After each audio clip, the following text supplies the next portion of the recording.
Bapak Ibu guru, kakak-kakak dari Go Jesus, frater-frater, dan juga Matt dan adik-adik yang saya kasihi. Siapa di sini yang suka makan ikan? Semua suka makan ikan? Saya juga suka makan ikan. Kemarin kakak-kakak frater dengan Pater Matius dan Pater Ishak, mereka baru pulang dari Palu E. Ada yang tahu Palu E di mana? Ada ya? Atau belum pernah? Siapa yang sudah pernah ke Palu E? Belum. Saya juga belum. Jadi kakak frater semua mereka sudah pergi ke Palu E dengan pater-pater. Lalu mereka pulang. Mereka bilang, "Pater, ya, Pater mesti ikut.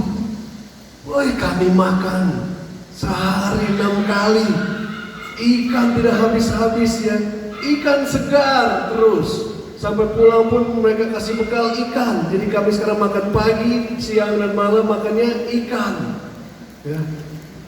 Orang juga baik sekali. Pokoknya Pater mesti ikut. Di Palu banyak sekali ikan. Ya. Saya bilang,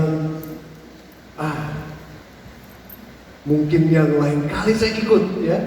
Hari ini kita dengar juga dalam Injil tadi ya, di mana Petrus dengan para rasul mereka pergi mencari ikan. Lalu mereka dapat ikan tidak? Pertama tidak dapat. Lalu Tuhan Yesus tanya, ada makanan apa tidak? Ya. Lalu dia bilang, tebarkanlah jalamu. Kemana? Ke kanan kan? Ke kanan atau ke kiri? Ke kanan ya tadi dengarnya ya. Tebarkan jalamu. Lalu mereka tangkap berapa ikan? 153. Ada yang mendengarkan ya. 153 ikan itu banyak dan jala tidak koyak ya. Jadi saya hanya bilang kepada frater-frater dan Pater Matt, saya memang belum makan ikan dari Palu E, tapi saya pernah pergi dan makan ikannya Santo Petrus ya. Di Danau Tiberias itu saya pernah, sebelum papa saya meninggal, kami pergi ke Tanah Suci setelah saya tabisan dengan mama, lalu kami ya naik kapal di danau di mana Tuhan Yesus dan para rasul itu pergi di sana, tidak bisa tangkap ikan, lalu tangkap 153 ikan. Sekarang ada restoran yang menjual ikan Santo Petrus. Jadi kalau sudah makan ikan Palu E, saya juga makan ikan Petrus. Saya iri dengan mereka sudah ke Palu E, tapi kalian jangan iri dengan saya juga sudah makan ikan Santo Petrus. Nanti kita bandingkan enak yang mana ya. Kita mendengar Tuhan. Kalau kamu lanjutkan bacaan hari ini ya, lalu Tuhan Yesus ajak mereka makan ya. Ajak mereka makan, lalu setelah itu dia ajak lagi Petrus ya. Dia ajak Petrus, lalu dia tanya sambil makan, Petrus ya, apakah engkau mengasihi aku? Lalu Petrus mengatakan, ya, saya mengasihimu Tuhan.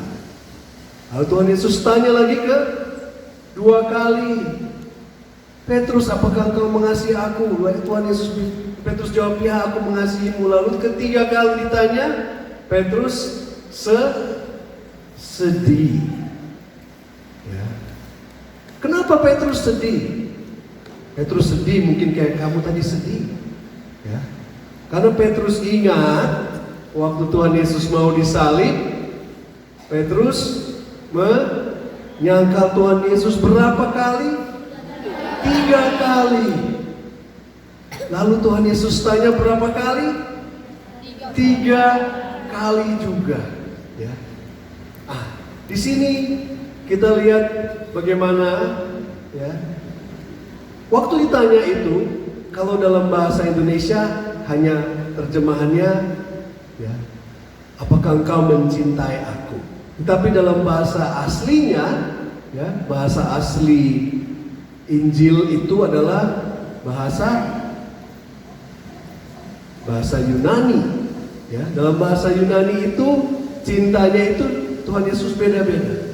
Pertama, cintanya ditulis agape. Apakah engkau agape aku? Artinya agape itu cinta yang sempurna, cinta yang tidak mengharapkan balasan, cinta ilahi, cinta yang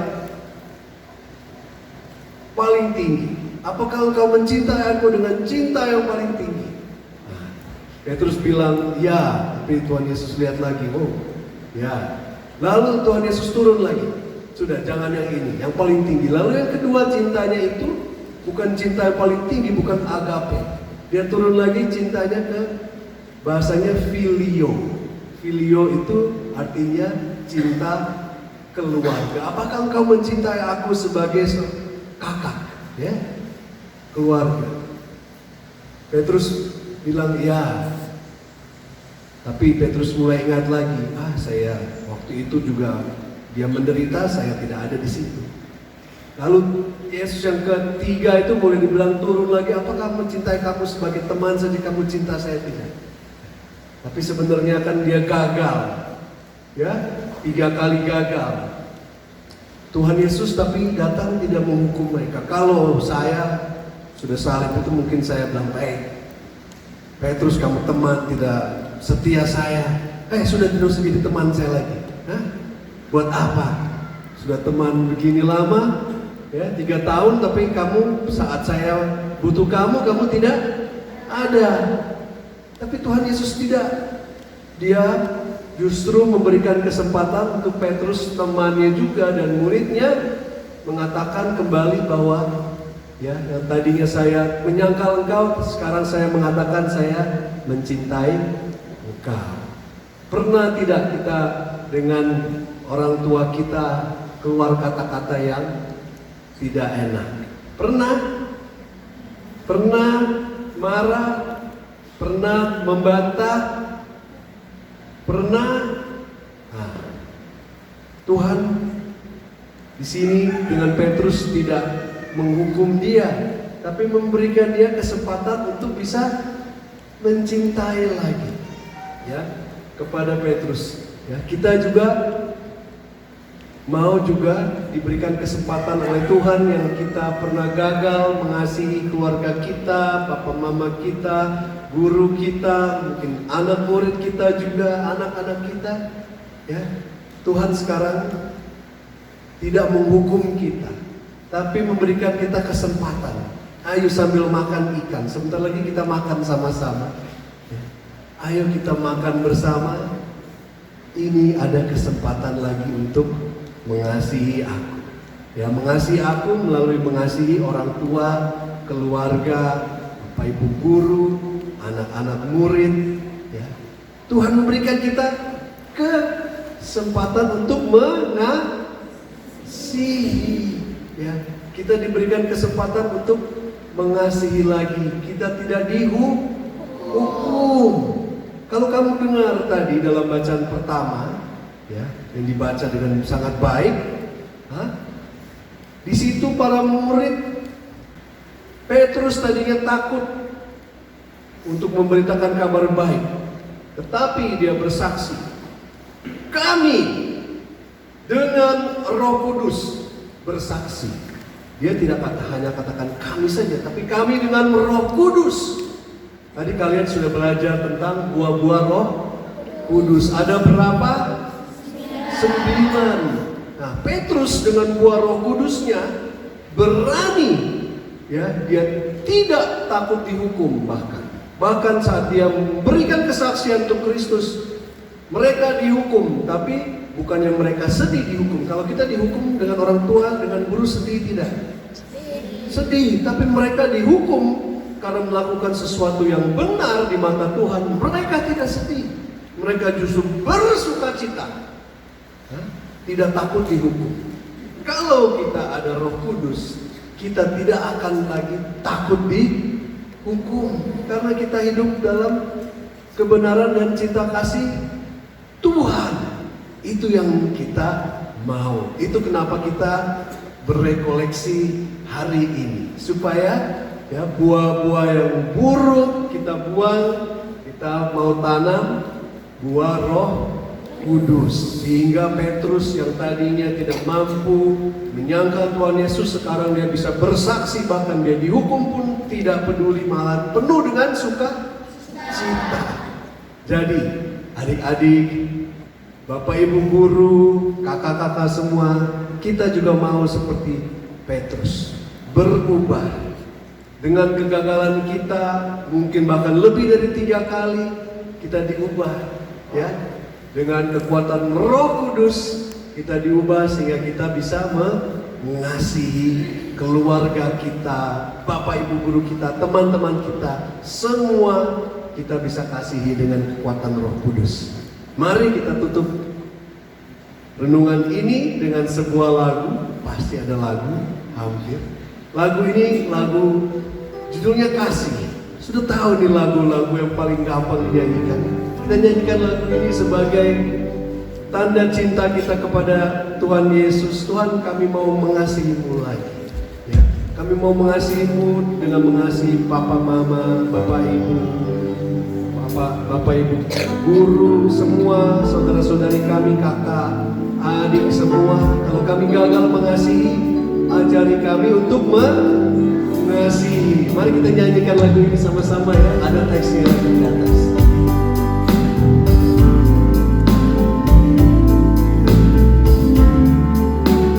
Sudah tahu lagunya ya?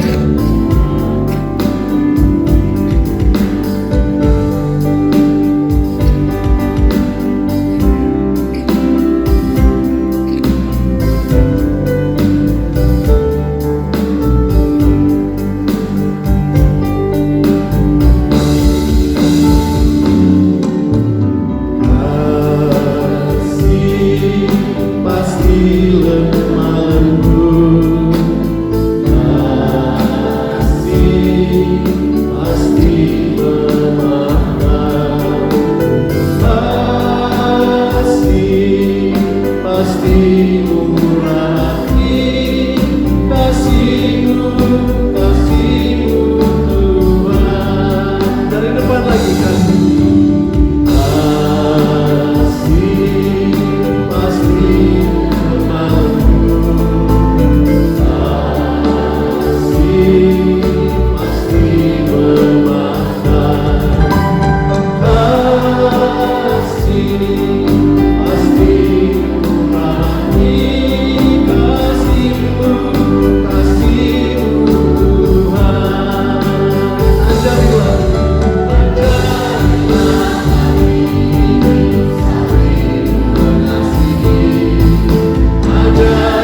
Engkau mengasihi orang tua, keluarga kami, Bapak Ibu guru kami, saudara-saudari kami, anak kami. Tapi Engkau selalu mengundang kami, memberikan kami kesempatan untuk mengasihi Engkau kembali. Bahkan Engkau mengundang untuk bersantap dengan kami. Dalam Ekaristi ini pun Engkau mengundang kami bersantap. Bahkan bukan hanya makan ikan Petrus, tapi makan Engkau sendiri yang adalah kasih yang sempurna. Tuhan, ajarilah kami bisa sabar seperti Engkau, mengasihi seperti Engkau, mengampuni seperti Engkau. Terima kasih Tuhan Yesus atas kasih pengampunan dan kasih setiamu kepada kami.